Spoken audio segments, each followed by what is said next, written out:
రాష్ట్ర అభివృద్ధికి ప్రతి క్షణం శ్రమిస్తూ ప్రపంచ దేశాలలో విస్తృతంగా పర్యటన జరిపి పెట్టుబడులను ఆహ్వానిస్తూ ఆర్థికంగా రాష్ట్రాన్ని బలపరచడానికి నిరంతరం శ్రమిస్తున్న నాయకుడు నారా లోకేష్ అని తెలుగుదేశం పార్టీ రాష్ట్ర ప్రధాన కార్యదర్శి గన్ని కృష్ణ అన్నారు. ఏపీ రాష్ట్ర ఐటీ విద్యాశాఖ మంత్రి, తెలుగుదేశం పార్టీ జాతీయ ప్రధాన కార్యదర్శి నారా లోకేష్ జన్మదిన వేడుకలు గన్ని కృష్ణ ఆధ్వర్యంలో శుక్రవారం ప్రియదర్శిని చెవిటి మూగ ఆశ్రమ పాఠశాలలో ఘనంగా జరిగాయి. పార్టీ నాయకులు, కార్యకర్తల సమక్షంలో బదిలీల మధ్య పార్టీ జిల్లా ప్రధాన కార్యదర్శి కాశీ నవీన్ కుమార్ కేక్ కట్ చేసి విద్యార్థులకు తినిపించారు. అనంతరం గన్ని కృష్ణ పార్టీ నాయకులకు, బదిలీలకు అల్పాహారాన్ని వడ్డించారు. చిరంజీవి నారా లోకేష్ జన్మదిన సందర్భంగా ఈ రోజున ఈ కార్యక్రమం ఏర్పాటు చేసిన దివ్యాంగులకు ఈ ట్రైసైకిల్ ఇవ్వడం జరిగింది. ఆయన్ని భగవంతుడి అలవల్ల కూడా చల్లగా చూడాలి. ఆయన ముఖ్యంగా అన్ని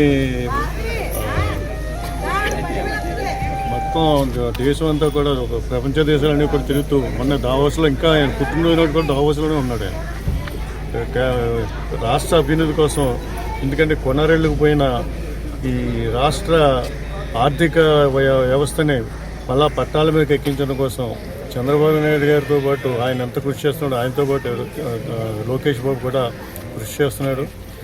ఆయన ఎందుకంటే ఆయనకి భవిష్యత్తు నాయకత్వం, భవిష్యత్తు ఆశాకరణం, రాష్ట్రానికి నాయకత్వం వహించి అన్ని ట్రైనింగ్ పొందుతున్నాడు ఆయన దగ్గర, నాన్నగారి దగ్గర.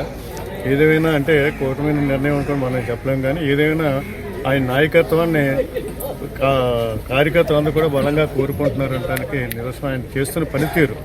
కేవలం ఆయన ఏదో హైలైట్ చేయడం కోసం కాదు, కానీ ఆయన పనితీరు కేవలం ఒక ముఖ్యమంత్రి, ఒక మాజీ ముఖ్యమంత్రి మనవడై ఉండి, ఒక ప్రస్తుత ముఖ్యమంత్రి కొడుకై ఉండి కూడా నిరంతరం కూడా కార్యకర్త సంక్షేమం కోసం, రాష్ట్ర అభ్యున్నతి కోసం నిరంతరం కృషి చేస్తున్న నారా లోకేష్ గారికి ఆ భగవంతుడు ఆయురాయుధాలు ఇవ్వాలి, ఇంకా ఎంతో మా భవిష్యత్తుని ఇవ్వాలని మనస్ఫూర్తిగా కోరుకుంటూ ఇక్కడ ఈ కార్యకర్తలందరూ కూడా దేవుని ప్రార్థిస్తున్నాను. నమస్కారం.